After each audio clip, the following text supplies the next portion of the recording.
This channel does not promote any violent, harmful, or illegal activities. All content provided by this channel is meant for an educational purpose only.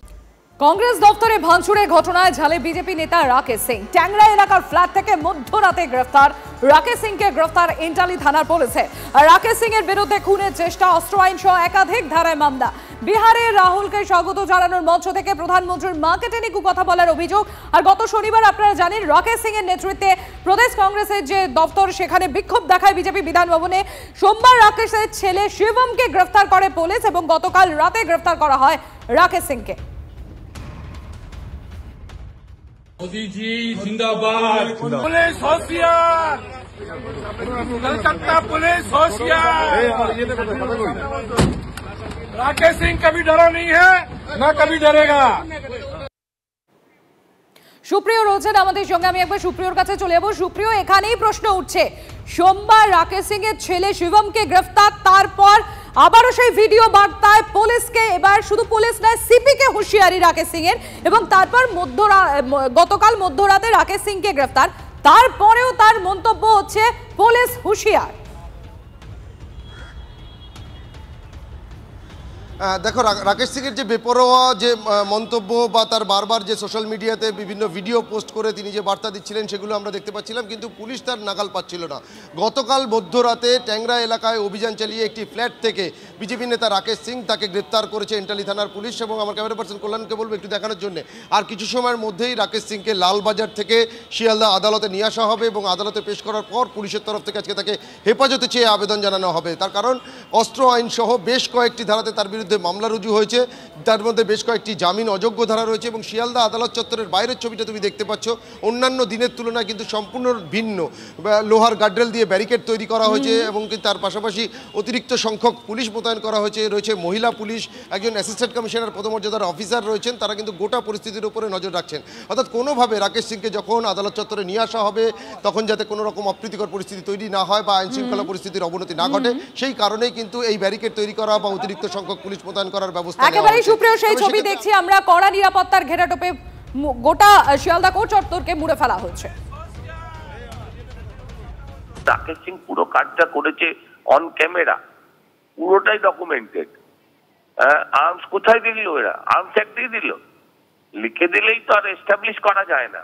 আসলে এত দুর্বল হয়ে গেছে কংগ্রেস যে তারা আর সত্যি কথাটা কখনোই বলতে পারে না। রাকেশ সিং নিশ্চয়ই তার পদ্ধতিতে ত্রুটি ছিল, এটাকে অস্বীকার করা কোনো জায়গা নেই, কিন্তু ভাবাবেগটাকেও অস্বীকার করা যাবে না। প্রধানমন্ত্রীর মা তুলে গালাগাল দেবে, তাকে ফুলচন্দন দিয়ে পুজো করা হবে, সেটাও কিন্তু কোনোভাবেই মেনে নেওয়া যাবে না। ওটা আমরা আদালতে বুঝে নেব। একটা সমাজ বিরোধী দুষ্কৃতিকারী তার হয়ে গলা ফাটাচ্ছে রাজ্য বিজেপি। একটা রাজনৈতিক দলের এর থেকে আর বেশি কি লজ্জার হতে পারে? অস্ত্র সামনে ছিল না পেছনে ছিল না গাড়ির মধ্যে ছিল, এইসব নিয়ে বিজেপির মাথা ঘামাচ্ছে কেন?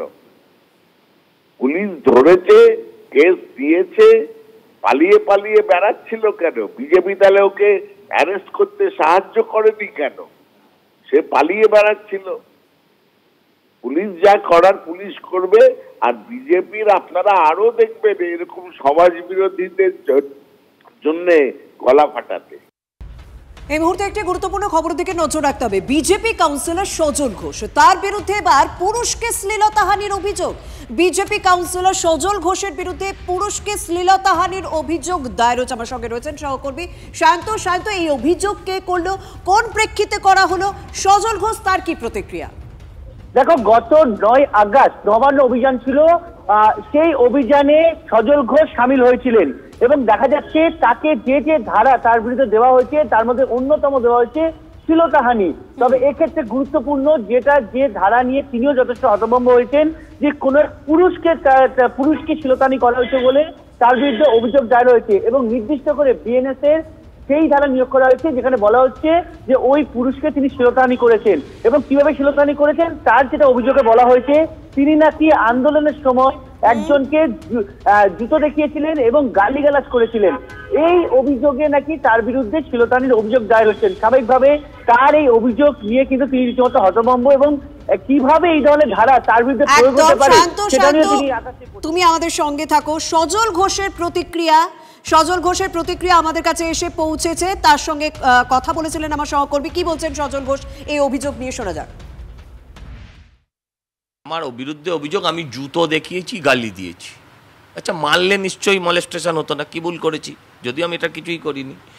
দ্বিতীয় কথা হচ্ছে আমার চরিত্র নিয়ে কথা বলছে, এক ঠিক আছে তাও মানছি, তাই বলে আবার রুচি নিয়ে এই দলটা কোথায় গিয়ে দাঁড়িয়েছে চরিত্র নিয়ে বলছিস বাবা, ঠিক আছে তাও বুঝলাম কিছুক্ষণের জন্য, কিন্তু এই বলে রুচি নিয়ে মলেস্টেশন, তাও বেটা ছেলেকে, মানে একটা সরকার কোথায় গিয়ে নেমেছে?